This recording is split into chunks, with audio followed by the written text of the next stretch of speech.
the great divining rod of history points ever back to those from whom we should distinguish ourselves in the annals of human activity, or to those whom we should strive to emulate in the hopes that we'll get it 1/10 as right as they did. Nowhere is this distinction made more clear than in a recent tweet storm of gay tomfoolery, but we'll get to that in a minute.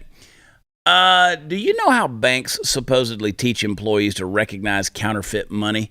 They do it by making sure that they are intimately familiar with the makeup of the real deal. So, with the obvious derivative axiom set firmly in mind, let us examine a portion of a speech given to a room full of troops late in World War II. Here's just a snippet, and I quote, "We have the finest food, the finest equipment, the best spirit, and the best men in the world. Why, by God, I actually pity those poor sons of bitches we're going up against. By God, I do. My men don't surrender," he went on to say.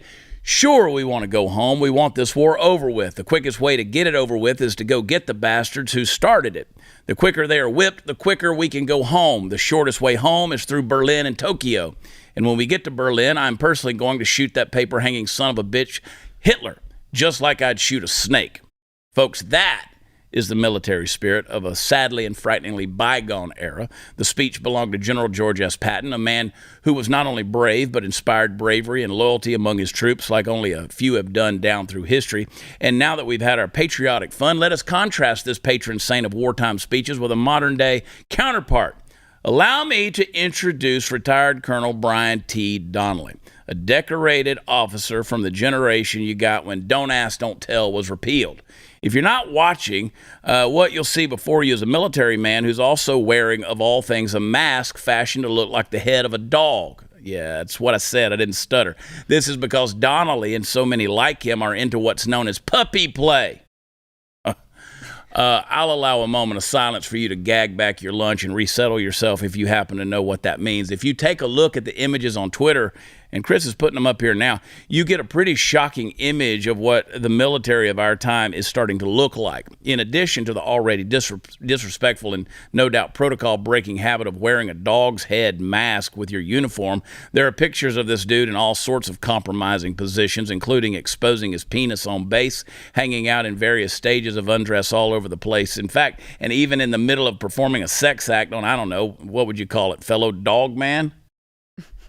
He's got the other guy tied to the bed and is clearly playing around with his red rocket. Shit, somebody needs to call PETA on this dude. Now, by the way, lest you should think that this is relegated purely to the colonel himself, it's worth noting that Sam Brenton, you know, the nuclear waste management guy who looks like Matt Damon in drag and has the 2 stolen bags to prove it, yeah, he's into this crap too. Now, far be it from me to come out and suggest that you, as a free American citizen, should not be able to engage in whatever consensual weird-ass nonsense you so desire. If pissing on a fire hydrant and sniffing your buddy's butthole is the thing that makes your juices flow, by God, you go to town, my friend.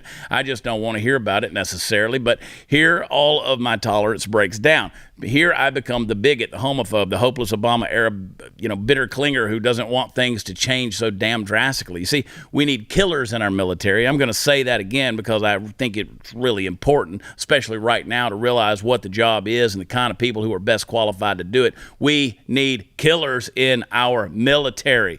People who have a level of devotion to duty and image so powerful it is all or nearly all consuming. The warrant of deadly combat among the humans of the world is no place for someone who wants to be a puppy.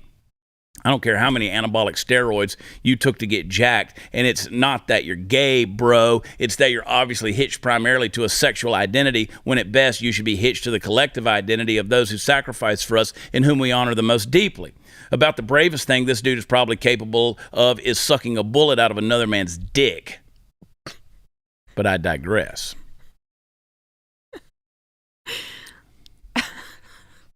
As always, you paint quite the image. Yeah.